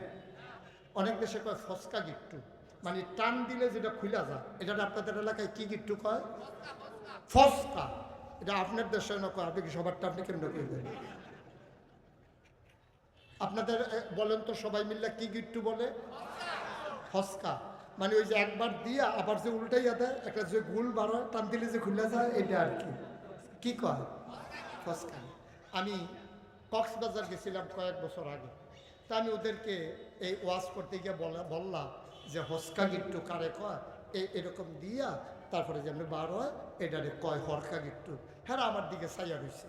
তা আমি কেটেছি, ভাই বুঝেন নাই? আমি গাড়ি এমনি দিয়া এমনি না। তো সভাপতি যে এই পাশে বসা আছে, আমি ওনারে কইলাম, ভাই আপনি একটু বুঝাইয়া কন না, আমি কি বুঝাইতাম চাইতে আছি। এইবার আমার হাসি দেওয়া, আমি বুঝলে না তারারে বুঝলে, আমি তো বুঝি নাই, তো হেরারে কেমনে বুঝাইয়া। তো পরে আমি নিয়ত করছি যে দড়ি নিয়ে যাবো, প্র্যাকটিক্যাল দেখাই দিয়ে চলে আসবো। সুবহানাল্লাহ। আবার আবুল আহাবের স্ত্রী গভীর জঙ্গলে কাটাগুলা কাইটা রশি দিয়া দিছে হস্কা গিট্টু দেওয়ার পরে এখন জঙ্গলের ভিতরে তো কেউ নাই, কে তার বোঝা উঠাই দেবে? জিদ্দের কারণে কাটা কেটে ফেলছে বেশি, এখন মাথায় উঠাইতে যাবে, একা একা আর পারে না। শয়তান আইসা বুদ্ধি দিছে, কমানোর দরকার নাই, এইরকম কাটা পাইবা না। এত কষ্ট করে কাটছো, কমানোর দরকার আছে? সবগুলোই যেমন কষ্ট করে নিয়ে যাও। এখন মহিলা তো অনেক চেষ্টা করতেছে, একা একা তো আর বোঝা উঠাইতে পারে না, কোনো লোকও তো তার নাই। এখন কি করবে? এখন মহিলা হঠাৎ করে এসে কে জানি বুদ্ধি দিছে, মহিলা করছে কি, একটা পাথরের উপরে ধাক্কাইয়া বোঝাটারে নিয়ে উঠাইছে। সবাই একটু খেয়াল করা লাগবে গভীরভাবে। হ্যাঁ, এই যে মনে করেন এইটা একটা পাথর, এই মাইক্রোফোনটা একটা পাথর, এই যে আমি বোতলটা ধরছি এটা একটা পাথর। তো মহিলা করছে কি, ধাক্কাইয়া এই বোঝাটারে এটার উপরে তুলছে। এই মাছের ফাঁকা জায়গাটায় মহিলাটা দাঁড়াইছে। তো সে মনে করছে এই ফাঁকা জায়গায় দাঁড়াইয়া মাথাটা যদি নোয়াইয়া এইভাবে মাথার উপরে নিতে পারি, তো দাঁড়াইয়া হাইটা চলে যাবো, আর তো কোনো কষ্ট নাই। এই চিন্তা করে ফাঁকা জায়গায় দাঁড়াইছে। দাঁড়াইয়া বোঝা যখন সে গড়ানি দিছে, পড়ার কথা তার মাথা, ওই যে পিছনের পাথরটা, এই পাথরের ডিঙ্গাইয়া বোঝা চলে গেছে এই মাঝের সিপার ডিঙ্গাইয়া এই পাথরের পেছন দিয়া। এখন যাওয়ার সময় ফেরেস্তায় বোধহয় হরকার গুলডা আছে না, এটা বোধহয় ধৈর্য রাখছে, লাগছে গলা। এখন খেয়াল করছেন জায়গাটা, খেয়াল করছেন এই কথা বলে খেয়াল করছেন, এই জায়গায় একটা পাথর, এটা একটা পাথর। এই লাহাবের স্ত্রী দাঁড়াইছে মাঝে, এখানে হইলো কাটা, এখানে হইলো পিছনটা লাইগা রয়েছে। এই যখন গড়ানি দিছে, এই বোঝা চলে গেছে পেছনের পাথরের পেছন দিয়া। যাওয়ার সময় মহিলা যে দাঁড়াই রয়েছে, হরকার গুলটা বোধে ফেরেস্তানে গুল করে ধরে রাখছে, লেগে গেছে গলা। এখন সামনের পাথরে আটকাই গেছে পা, পেছনের পাথরে আটকাই গেছে কোমর।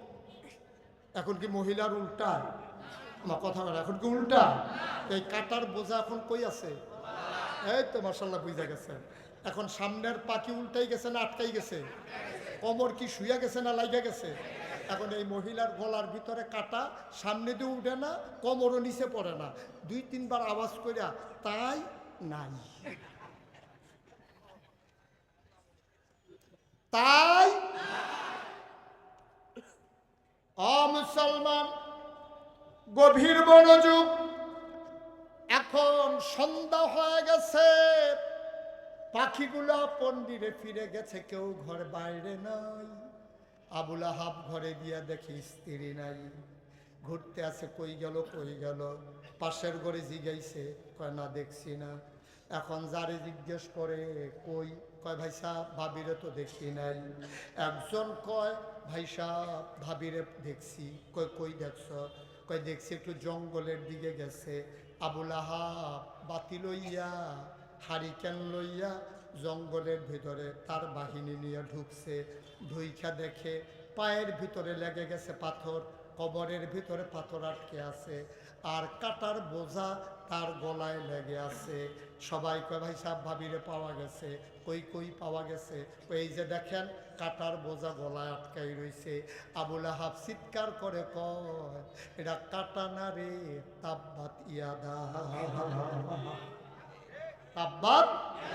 খেলা শুরু হয়ে গেছে, খেলা। কয় কাটামাটা কিছু না রে, এটা হলো একটা উসিলা, আসল খেলা হলো তাব্বাত ইয়াদা। কারবার শুরু হয়ে গেছে। নাউজুবিল্লাহ বলবেন না। মুসলমান, ইসলামের বিরোধিতা করবা তাইলে আবু লাহাবের বউয়ের মতো পরিণতির জন্য অপেক্ষা করবা, ঠিক কিনা? কষ্ট হইতেছে না? আবার মুসলমানের সংখ্যা কমতেছে না বাড়তেছে? মুসলমানের সংখ্যা বাড়তেছে, কাফেরেরা টিটকারি মেরে দেখলো, মস্কারা করে দেখলো, পাগল বলল, জিনে ধরেছে বলল, রাস্তায় কাটা বিছাইলো, উটের নারী বুড়ি মাথায় চাপিয়ে দিল, চাদর পেঁচিয়ে দিল গলায়।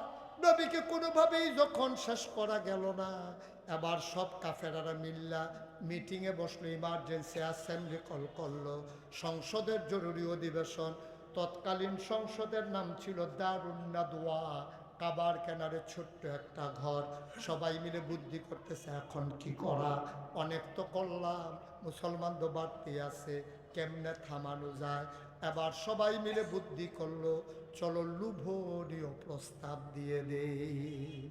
এটা লোভনীয় প্রস্তাব দিয়ে দেখি আটকানো যায় কিনা। সবাই মিল্লা নবীর সব বাচ্চাটা কায়দা করে শিখছেন কই আপনারা?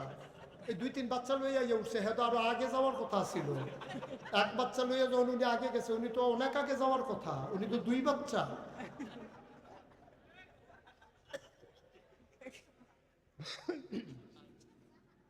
একটু বসো, একটু বসো। দেখছে যে নমুনা খারাপ, আবার ফিরে আইয়া বসছে। মার হাওয়া পায় না। কি মজার কথা দেখবেন, একটু মন দিয়া শুনে।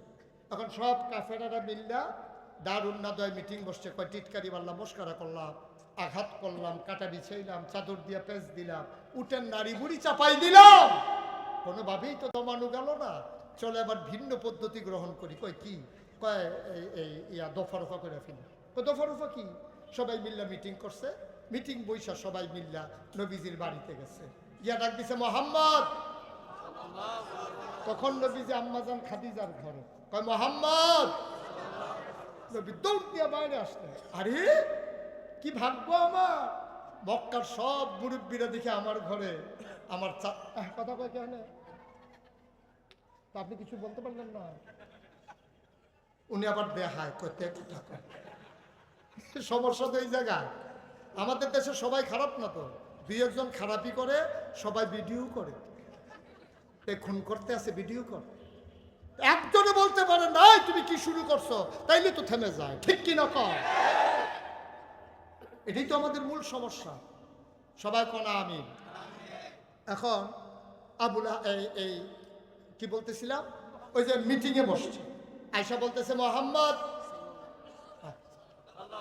সাল্লাল্লাহু, হ্যাঁ মোহাম্মদ। নবী দৌড় দিয়ে বাড়িয়ে আসছে, আয়সা দেখে যে আবু জেহেল, আবুল আহাব, বা সাহেবা, মুগিরা, সব নেতারা। নবীজিকে, আরে এত কপাল আমার, মক্কার সব নেতা দেখে আমার গরিবের ঘরের দরজায় আহলান সাহলান মারহাবা, মোস্ট ওয়েলকাম, আমার ঘরে আপনাদেরকে স্বাগতম, সুবহানাল্লাহ বলবেন না? নবীজি সবাইকে তাড়াতাড়ি করে অজুর পানি দিলেন, সবাই হাত মুখ ধুইল, বললেন খাদিজা আমাদের ভাগ্য বলো, সব চাচারা আসছে, একে একে খাবার দাবারের ব্যবস্থা করো। খাদিজা রুটি বানালেন, গুস্ত দেওয়া হলো, জমজমের পানি দেওয়া হলো, পাকা খেজুর দেওয়া হলো, কিশমিশ দেওয়া হলো, আনার দেওয়া হলো, সব খাইতেছে। আর নবীজি বলতেছে আমার একটা খবর দিয়ে আসবেন না? আপনারা আমারে খবর দিলে আমিই তো যাই, আপনার মুরব্বী মানুষ, আপনার সাথে চলিন না মানুষ, আপনারা আমার কাছে আসা লাগে, আমি ছোট মানুষ, কেন আসছেন আমার কাছে? কয় না জরুরিটা আমাদের তো, এই জন্য আমরাই আসছি, তুমি আর তোমার আর খবর দেই নাই। তো একজন আরেকজনের কয় ব্যবহার তো ভালো, সুবহানাল্লাহ বলবেন না? কারণ ব্যবহার তো সুন্দর, দেখছো কি সুন্দর করে কথা কয়, মাশাআল্লাহ, ভালো আদব কায়দা, ফেস্টা তো লাগাইছে, ধর্ম লইয়া না, বিপদ তো ওই জায়গা। তো সবাই খাওয়া দাওয়া শেষ হয়েছে, নবীজি বলতেছে চাচা কি ব্যাপার, কেন আসছিলেন আপনারা? বাবা চিন্তা করে দেখলাম তুমি যে দেশটার ভিতরে একটা পেস লাগাইতে আসছো, মানুষ তো তুমি ভালো, কিন্তু এক আল্লাহর কথা কইয়া না পেস লাগাইছো। এখন আমরা চিন্তা করে দেখলাম আসলে তোমারে আমরা কিছু সুযোগ সুবিধা দেব, তুমি এক আল্লাহর বিষয়টা দেখো একটু সাইডা দেওয়া যায় কি না। নবীজি কই কি সুবিধা দিবে? কই তোমার আমরা 3টা সুবিধা দেব। কয়টা? নবীজি শুনতেন আগে, বলতেন পরে। নবীজি বলেন ঠিক আছে চাচা বলেন কি সুবিধা দিবেন একটু শুনি। 1 নাম্বার, তোমারে আমরা যত টাকা চাও সব কাবার কেনারে জমা করে দেব, তুমি বস্তায় ভরে ভরে ঘরে নেবা, আমরা কেউ বাধা দেব না, যত টাকার দরকার নিয়ে যাবা, শর্ত হইল এক আল্লাহর কথা আর বলা যাবে না। এক আল্লাহর কথা আর বলা। নবীজি বললেন শুনলাম 1 নম্বর, 2 নম্বর বলেন। ওই 2 নম্বরে সুন্দরী, সুরসী, কুমারী, যুবতী সব কন্যাদেরকে লাইন ধরে দাঁড় করিয়ে দেব কাবার কিনারে। যতজন মন চায় বিয়ে করবা, মোহরানা লাগবে না, বেনারসি কাথান লাগবে না, নাকাব বক্স লাগবে না, নাকের ফুল, কানের দুল, গলার মালা, হাতের বালা লাগবে না, ওই গেইটের ভিতরে টাকা দেওয়া লাগবে না, মেয়ের বাবারে মারে শালাশালিরও টাকা পয়সা, হাফ প্যান্ট, তারপরে 3 পিস কিচ্ছু দেওয়া লাগবে না, সব আমরা ব্যবস্থা করব।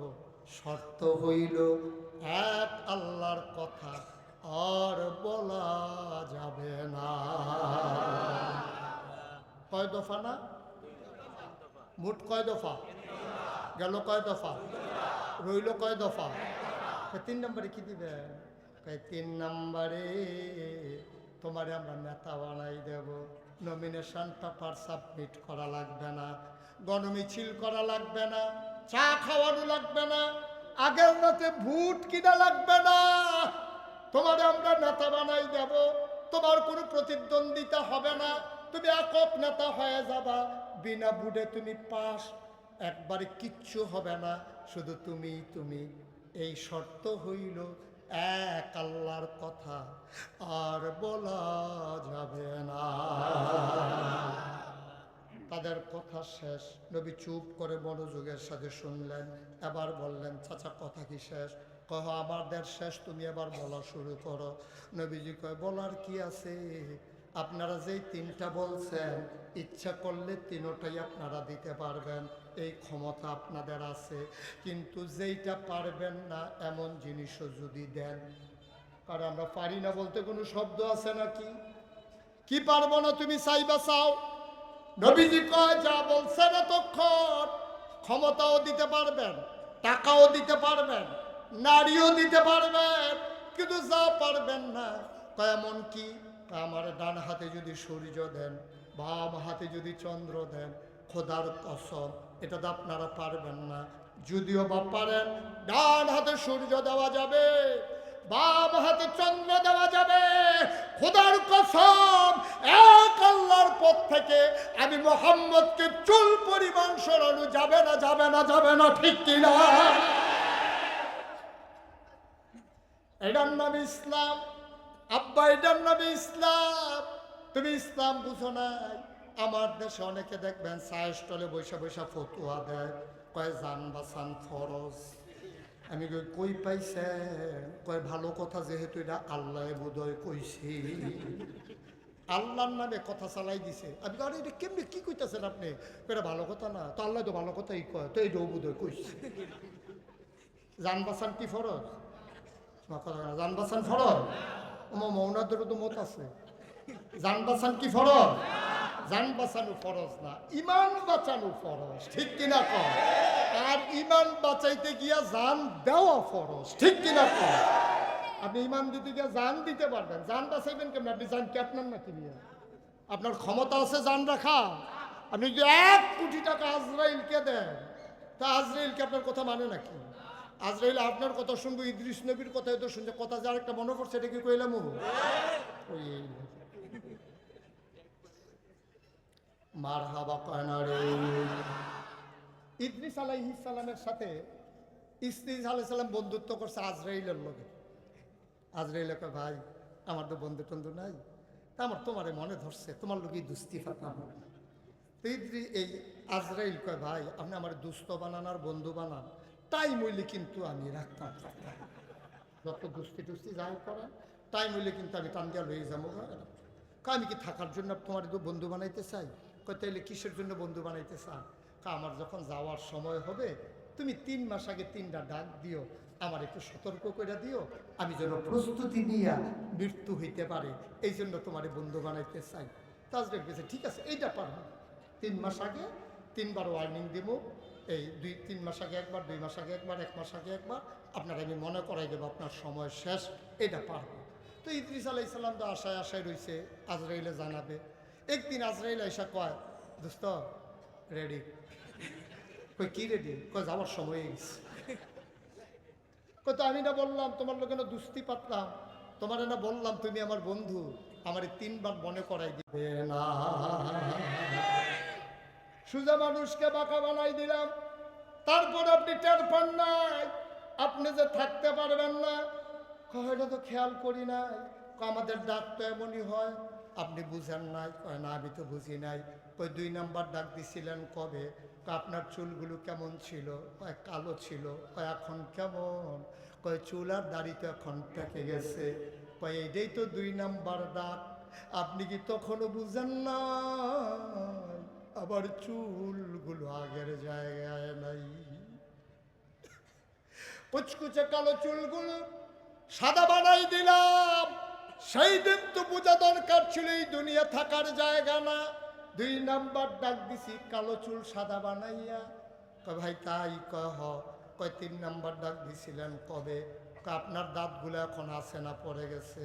কয় দাঁতগুলো তো পড়ে গেছে। কয় যে এই শক্ত দাঁত দিয়া শক্ত হাড্ডি চাবাইয়া খাইতে পারতেন, ওই দাঁতগুলা সহ ফালাই দিলাম, তারপরেও বুঝেন না থাকা যাবে না। 3টা ডাক আমি ঠিক ঠিক দিয়েছি, আপনি খেয়াল করেন নাই। ও দাড়ি পাকা বাবারা, অগুচা হওয়া মানুষগুলো, বাঁকা হওয়া মানুষগুলো, তোমার 3 ডাক শেষ হয়ে গেছে, তোমার দাড়িও পেকে গেছে, তুমি সোজা মানুষটা বাঁকা হয়ে গেছো, তোমার হাড্ডিও দাঁতও পড়ে গেছে। বুঝে নাও যে কোনো সময় তোমার আজরাইল ডেকে বলবে চলেন, আর এই দুনিয়ায় থাকা যাবে না, ঠিক কিনা?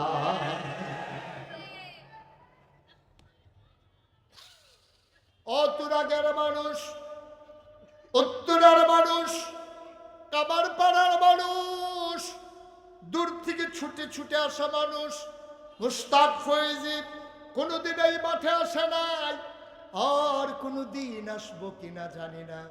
কোনোদিন যদি মুস্তাক ফয়েজি না আসে, কোনোদিন যদি তোমাদেরকে না ডাকে, মনে রাখবা আমি এসেছিলাম, মনে রাখবা কথা কয়টা বলে গেলাম। মাইনা মাইনা চইল, যেদিন তুমি মরে যাবা মসজিদের মিনার থেকে ঘোষণা আসবে মানুষটা নাই। সবাই মিলে দৌড়ে দৌড়ে কাফন পরিয়ে জানাজার পরে দাফন করে দেবে মাটির কবরে। এমন একটা জিন্দেগি কইল, সবাই মিলে দেখো মাটির কবর, তুমি যেন কবরে গিয়ে দেখো মাটির কবর মাটি নাই, মাটির কবর জান্নাতের টুকরা হয়ে গেছে। আল্লাহর নবী ডাক দিয়া কয়, এই 3 দফা প্রস্তাব তো দূরের কথা, আকাশ এক হাতে যদি সূর্য দেন, কথা মনে আছে, আর এক হাতে যদি চন্দ্র দেন, তাও আপনি আমাকে আল্লাহর পথ থেকে সরাতে পারবেন না। কাফেরারা ব্যর্থ মনোরথে চলে গেল, আবার ইমার্জেন্সি অ্যাসেম্বলি করল, সংসদের জরুরি অধিবেশন। এবার সবাই মিলে সিদ্ধান্ত নিল, চলো আপোষে চলে যাই। মোহাম্মদ সে যেহেতু আল্লাহ ছাড়তে পারে না, আর আমরাও 360 দেবদেবী ছাড়তে পারি না, চলো আপোষে চলে যাই। কই কি আপোষ? কই চলো যাই একটা বুদ্ধি করি। সবাই মিল্লা বুদ্ধি করছে, নবীজির বাড়িতে গেছে, গিয়া কয় মোহাম্মদ, চিন্তা করে দেখলাম তুমি আল্লাহর সাথে বেশি মিশা গেছো না? কয় হ, কেরে বেশি মিশা গেছি। আমরাও তো দেবদেবীর সাথে মিশা গেছি, এখন একটা চলো কাজ করি। কয় কি কাজ? কয় মাসের ভিতরে দিন আছে 30টা। কয়টা? আমার কথা কয় না দেখি, কয়টা? কয় তো সবগুলা দিন তো আর তোমারে দিয়া যাওয়া যাবে না, এখন চলো আমরা 30 দিনকে ভাগ কইরা ফেলি, এক ভাগে 15 দিন কইরা পড়ে। তো প্রথম 15 দিন তুমি নিও, তোমরা আমরা সবাই মিল্লা এক আল্লাহর ইবাদত শুরু করে দেবো। কয় পরের 15 দিন কি করবে? কয় তো প্রথম 15 দিন আমরা তোমাদের সাথে মিশে যাব, পরের 15 দিন তোমরা আমাদের সাথে মিশে যাবা। প্রথম 15 দিন ইবাদত চলবে এক আল্লাহ, পরের 15 দিন ইবাদত চলবে দেবদেবীর। আপনারা কি রাজি? না বুঝা শুইটা কোন রাজি নাকি বাড়ি থেকে বুঝে আসবেন নাকি? নিজেরা চিন্তা করে কইতে আছে সবাই কি আপনারা রাজি না? তো ওনারা প্রস্তাব দিল কি, প্রথম 15 দিন এক আল্লাহ, পরের 15 দিন দেবদেবী। আপনারা যে এখানে এই হাজার হাজার জনতা বললেন যে আমরা রাজি না, তাইলে রাজি যদি নাই হন, তাইলে দুর্গা পূজার সময় হিন্দুর পূজার ভিতরে যায় কে? কে যায় এখানে? সবগুলা কি ওইখানে মুসলমান? আরে সবগুলা কি ওইখানে হিন্দু? কথা কয় না। দুর্গা পূজার ভিতরে সবগুলা কি হিন্দু থাকে? মুসলমানের সন্তান যায় নাকি যায় না? এই প্রস্তাব তো ১,৫০০ বছর আগে আমার নবীকে কাফেরেরা দিয়েছিল। প্রথম ১৫ দিন আল্লাহ, পরের ১৫ দিন দেবদেবী। তোমাদেরকে তো হিন্দুরা প্রস্তাবও দেয় নাই। প্রস্তাবের আগেই তোমরা মসজিদে এসেছো ঠিকই, হিন্দু তোমার মসজিদে আসে নাই, কিন্তু তুমি মুসলমানের সন্তান, তুমি ঠিকই দেবদেবীর পূজায় গেছো, ঠিক কিনা কও? তোমার তো প্রস্তাবও দেয় নাই। নবীজিলি তো প্রস্তাব দিছিল, তারপরে গ্রহণ করে না। আমার মনে আছে একবার কুমিল্লাতে দুর্গা পূজা, তা আমি গাড়িতে করে যাচ্ছি, রাস্তা বন্ধ করে দিছে মানুষের কারণে। তা আমি ড্রাইভারকে বললাম, তুমি ঘুরাইয়া নিয়ে আসো, আমি এত ঘুরবো না, আমি ভিতর দিয়ে কোনো মতে রিক্সা নিয়ে চলে যাই। এখন রিক্সায় উঠার পরে আমি বললাম যে ভাই, এত মানুষ হিন্দু, আমি তো সবসময় কুমিল্লাতে থাকি, এত হিন্দু তো কোনো সময় দেখি না, পূজার সময় তো হিন্দু আসলো কই থেকে? রিক্সাওয়ালা কয়, হুজুর, আমার দিকে ফিরা কয়, হুজুর আপনি কি মনে করছেন সব হিন্দু? তো আমি কি হিন্দু ছাড়া কেউ পূজায় আসে নাকি? কয়, প্যান্ট খুললা দেন, সবগুলো মুসলমানই করে না,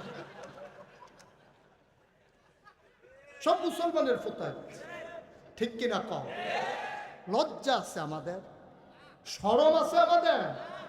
আপনি বলতে পারবেন একটা হিন্দুকে আপনি একটা ঈদেও আপনি ঈদগাহে নিতে পারবেন না, ঠিক কিনা কম? আপনি কোনো হিন্দুর বাচ্চাকে আপনি ওই মসজিদের ভিতরে নিতে পারবেন না।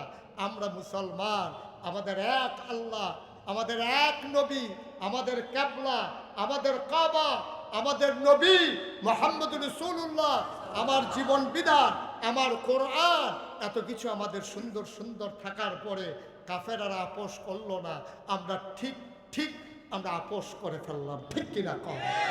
কেমনে যাইতে মন চায়? লজ্জা নাই, শরম নাই। আনন্দ করতে চাইলে মুসলমানের বাচ্চারা আনন্দ করো, পূজায় যেতে হবে কেন? হিন্দুর পূজায় গিয়া তুমি নাচো, তুমি গাও, তুমি খাও, তুমি মুসলমান, ঠিক কিনা কম? একটু খেয়াল করেন, একটু চিন্তা করেন আব্বা, মন যা চায় তা কইরেন না। এই কলিজার টুকরা যুবকেরা, তোদের গায়ের ভিতরে আবু বকরের রক্ত, তোদের গায়ের ভিতরে উমরের রক্ত, তোদের গায়ের ভিতরে উসমান আলীর রক্ত, তুমি বেঈমানি করো, তোমার রক্ত বেঈমানি করে না, ঠিক কিনা বলো? সুতরাং খুব সাবধান, চিন্তা করে চলতে হবে, মন যা চায় তাই করা যাবে না। কষ্ট হচ্ছে আপনাদের? ছেড়ে দেওয়া দরকার সামান্য। ও মুসলমান, নবী আপোষ করলেন না, নবী মিল মিশে গেলেন না, কিন্তু মক্কার কাফেররা নবীকে থাকতে দেবে না মক্কায়। নবী রওনা করলেন মদিনায়, সুবহানাল্লাহ। একদিন আবু বকর সিদ্দিককে বলছিলেন, আবু বকর, ও আবু বকর, মদিনার পরিস্থিতি আমাদের প্রতিকূলে চলে যাচ্ছে, আমাদের অনুকূলে পরিস্থিতি নাই, যে কোনো দিন হয়তো আমরা চলে যাব, রেডি থেকো। আবু বকর বাড়িতে গেলেন, এখন দরজার ভিতরে পিঠ লাগাইয়া ঘুমায়, এদিকে খাইতে হয়, ওদিকে খাতে হয়, সামনের দিকে পড়ে যায়। আবু বকর সিদ্দিকের বিবি ডাক দিয়া কয়, আপনি কেন ঘুমান না, বিছানায় আসেন? কয়, না বিবি, বিছানায় যাওয়া যাবে না। কয়, দরজায় দাঁড়ায় কি মানুষ ঘুমাইতে পারে নাকি? আবু বকর কয়, আমি যদি দরজায় দাঁড়ায় ঘুমাইতে না পারি, না ঘুমাইয়া থাকতে পারবো, কিন্তু বিছানায় গিয়া ঘুমাইতে পারবো না। কয়, কেন পারবেন না? আমার নবী বলেছেন, আবু বকর রে, ও আবু বকর তৈরি থেকো, যে কোনো সময় রওনা দেওয়া লাগবে। আমার নবী রেডি থাকতে বলছে, ঘুমাইতে বলে নাই। আমি যদি বিছানায় গিয়া ঘুমাই, ঘুম যদি ঘাড়ো হয়ে যায়, নবী যদি 2-3 বার ডাক দেওয়া লাগে, কাফেরেরা যদি টের পেয়ে যায়, সর্বনাশ হয়ে যাবে। আমি আবু বকর না ঘুমাইয়া থাকতে পারবো, আমার নবীরে কষ্ট দিতে পারবো না। আল্লাহর নবী দরজায় দাঁড়িয়ে ফিস ফিস করে ডাক দিলেন, আবু বকর। আবু বকর কয়, লাব্বাইক ইয়া রাসূলুল্লাহ। দরজা খুলে দিলেন। আল্লাহর নবী ডাক দিয়ে, আবু বকর রে, ও আবু বকর, তুই কি ঘুমাস না রে? আবু বকর, এক ডাকে টের পাইলি কেমনে? কয়, যেই দিন বলেছেন তৈরি থেকো, সেই দিন থেকে আবু বকরের পিঠ আর বিছানায় লাগে নাই। আল্লাহর নবী হাঁটা দিলেন উল্টা দিকে, তিনি চলে গেলেন মিসফালা হয়ে সামনে সাউর পাহাড়ের দিকে যাওয়ার কথা। তিনি মসজিদে মুআল্লা বা কি বলে ওই যে জান্নাতুল মুআল্লা হয়ে সামনের দিকে যাওয়ার কথা মদিনায়, তিনি চলে গেলেন উল্টা দিকে। আবু বকর কয়, ইয়া রাসূলুল্লাহ, ইয়া হাবিবাল্লাহ, মদিনার রাস্তা কি ভুলে গেছেন নাকি? কয়, আমি ভুলে যাই নাই, মক্কার কাফেরদেরকে ধোঁকায় ফেলে দিচ্ছি, তারা যেন রাস্তা ভুলে যায়, ওরা খুঁজবে মদিনার পথে, আমরা এই জন্য উল্টা চলে আসলাম। আল্লাহ নবী যখন আগাইলেন, সামনে গিয়ে দেখলেন পাহাড়ের সারি। আবু বকর সিদ্দিক কয়, নবী গো, ও নবী, আর বোধহয় বাঁচার উপায় নাই গো নবী, সূর্য উঠে গেছে, ফকফকা আলু ছড়িয়ে পড়েছে, মক্কার রাখালেরা গরু ছাগল নিয়ে বের হয়ে যাবে, আমরা বোধহয় ধরা পড়ে যাব। আল্লাহর নবী কয়, চিন্তার দরকার নাই।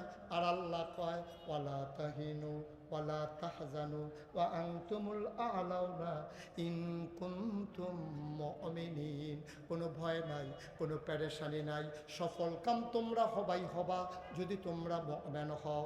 আল্লাহর নবী ডাক দেয়া, আবু বকর রে, ও আবু বকর, ভয় পাওয়ার চিন্তা নাই, একটা কাজ করো, দেখো তো পাহাড়ে কোনো গুহা টুহা পাও নাকি? আবু বকর খুঁজলেন, সাউর গুহা পেয়ে গেলেন, এসে বলতেছেন, ইয়া রাসূলুল্লাহ, ভাগ্য ভালো, আমরা সুন্দর একটা গুহা পেয়ে গেছি। এবার নবী বললেন, চলো ঢুকে যাই। নবী ঢুকতে চাইলেন গুহায়, আবু বকর হাত ছড়িয়ে দাঁড়িয়ে গেলেন। আল্লাহর নবী কয়, সরাও হাত, আমি ভিতরে ঢুকে যাই। আবু বকর কয়, না, আপনি আগে ঢুকবেন না, আমি আগে ঢুকবো, তারপরে আপনি ঢুকবেন। কয়, কেন আমি ঢুকবো না? কয়, গুহার ভিতরে সাপ থাকতে পারে, বিচ্ছু থাকতে পারে, হিংস্র জন্তু জানোয়ার থাকতে পারে, নবী গো, আপনারে সাপ ধ্বংসন করতে পারে। আল্লাহর নবী চোখের পানি ছেড়ে দিলেন, মায়ায় ভরা আমার নবী। আল্লাহ কয়, ফাবিমা রাহমাতিন মিনাল্লাহি লিনতা লাহুম ওয়ালাউ কুনতা ফাজ্জান গালিজাল কলব লানফাদ্দু মিন হাওলিক ফাআফু আনহুম ওয়াস্তাগফির লাহুম ওয়াশাবিরহুম ফিল আমর ফাইজা আযামতা ফাতাওয়াক্কাল আলাল্লাহ ইন্নাল্লাহা ইউহিব্বুল মুতাওয়াক্কিলিন। দয়া বরাবর আমার নবী। নবী ডাক দেয়া, আবু বকর, ও আবু বকর, আমি গুহায় ঢুকলে আমারে সাপ কামড়াবে, তুমি যদি আগে ঢুকো তোমারে কামড়াবে না। এই কথা বলে নবী চোখের পানি ছেড়ে দিলেন।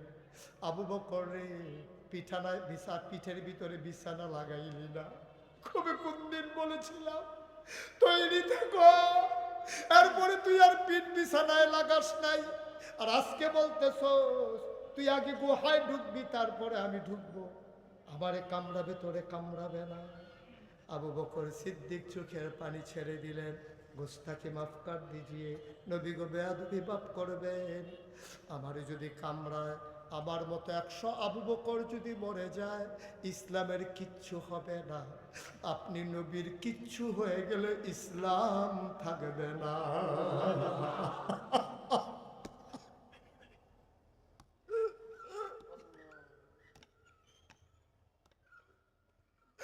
আমি আবু বকর মরে গেলে কিচ্ছু হবে না, আপনি নবীর কিচ্ছু হয়ে গেলে ইসলাম থাকবে না। আপনি নবী দাঁড়ান, আপনি নবী দাঁড়ান, আমি দেখে আসি ভিতরে কি অবস্থা। আবু বকর সিদ্দিক ভিতরে ঢুকলেন, আবার নবীকে ডাকলেন, আহলান সাহলান মারহাবা, মোস্ট ওয়েলকাম, গুহার ভিতরে আপনাকে স্বাগতম। নবী চলে আসেন ভেতরে। নবী ঢুকলেন, বললেন, আবু বকর রে, শরীরটা বড় ক্লান্ত, ঘুমাইতে পারি নাই,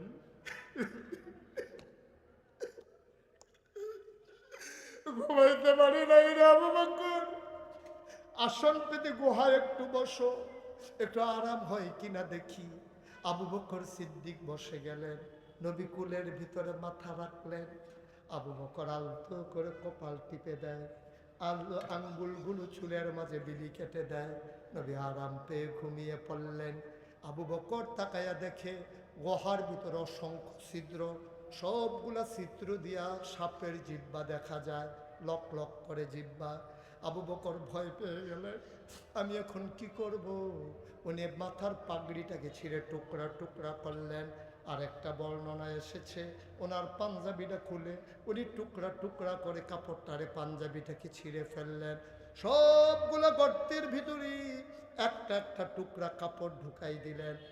গর্ত বন্ধ হয়ে গেল, গর্ত রয়ে গেল একটা, কাপড়ের টুকরা শেষ হয়ে গেল, আর টুকরা নাই, কাপড়ের টুকরা নাই, গর্ত রয়ে গেছে একটা।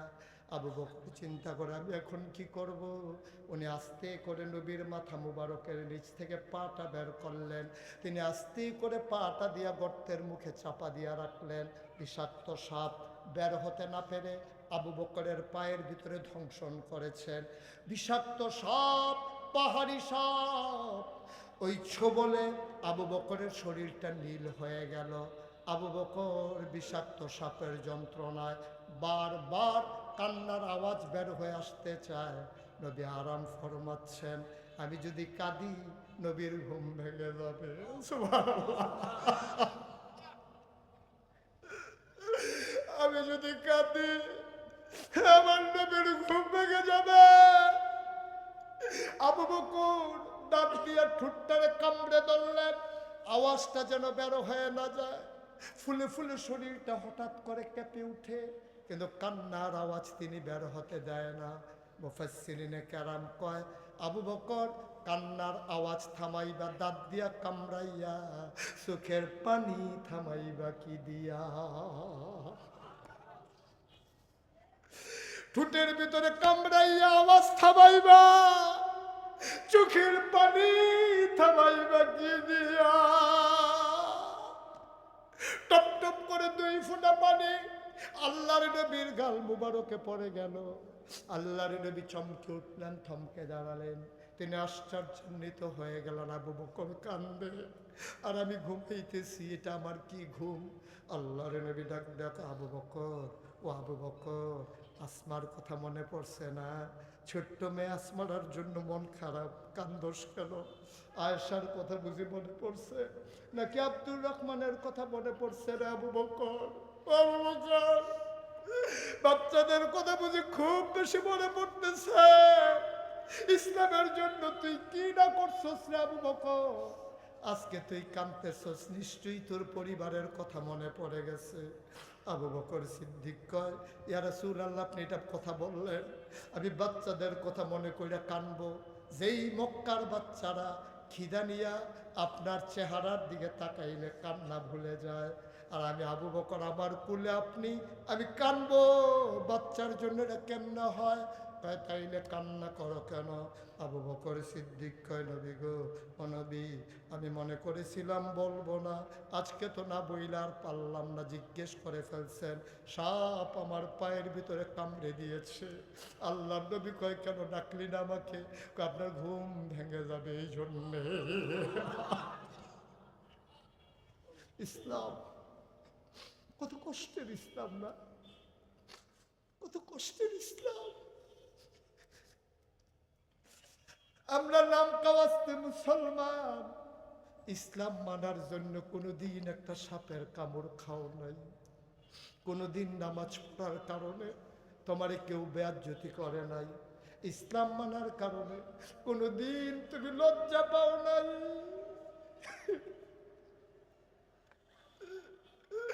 আল্লাহর নবী ডাক ডাক, আবু বকরের একটা কাজ করলি তুই, তুই কেন বললি না সাপ আমারে কামড়ে দিয়েছে?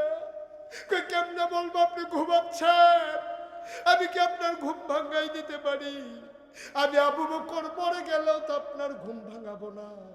আমার জীবনের চাইতে আপনার ঘুমের দাম বেশি, আমি কেমনে আপনার ঘুম ভাঙ্গাই? নবীজি আবার কয়, দেখি দেখি কোন জায়গায় সাপ কামড়ে দিয়েছে। আবু বকর এবার পা দেখালেন। আল্লাহ নবী বিসমিল্লাহ বলে একটু লালা মুবারক আঙ্গুলের মাথায় লাগালেন। যেখানে কামড়ে দিয়েছে ওই জায়গায় একটু লালা লাগাই দিলেন। আবু বকর কয়, খোদার কসম, লালা লাগানোর আগে আমার পাওটা সুস্থ থাকা অবস্থায় যেমন ছিল বিষাক্ত সাপ কামড়ে দেওয়ার পরে নবী যখন একটু লালা লাগাই দিছে, আমার পাটা এত আরাম পাচ্ছিল, আমি জীবনেও আমার পাকে এত আরামে পাই না।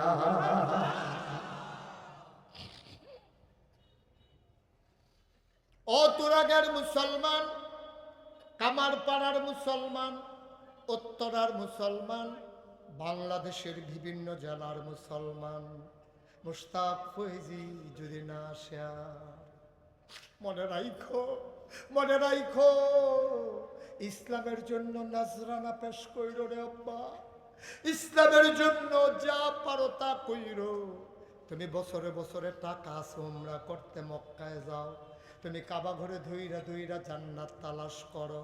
আমি বলি না, প্রতি বছর উমরা যাইয়া জান্নাত তালাশ করার দরকার নাই, জান্নাত তো তোমার পাশেই আছে। ওই যে নদীর তীরবর্তী জায়গাগুলোতে ওই মাচা পেতে আর পলিথিন বিছাইয়া যেই মানুষগুলা ঘুমায়, শীতের জ্বালায় ঘুমাইতে পারে না, উত্তরের হিমাল হাওয়া ঘুমাইতে দেয় না, তুমি মাঝরাতে গাড়িতে করে কম্বল নিয়া ওই ভিখারিনী মহিলাদের গায়ে একটা কম্বল দিয়ে আসো। জান্নাতের জন্য মক্কা মদিনায় যাওয়া লাগবে না, জান্নাত তোমার ঘরের কেনারায় নদীর পারে পড়ে আছে, ঠিক কিনা? আজকের এই সচেতন যুব সংঘ ইচ্ছে করলেই সমাজটাকে বদলে দিতে পারে। যুবকেরা যদি মনে করে এই এলাকায় আর চাঁদাবাজি হতে দেব না, এই এলাকায় ইফটিজিং চলবে না, রাস্তার মোড়ে দাঁড়াইয়া দাঁড়াইয়া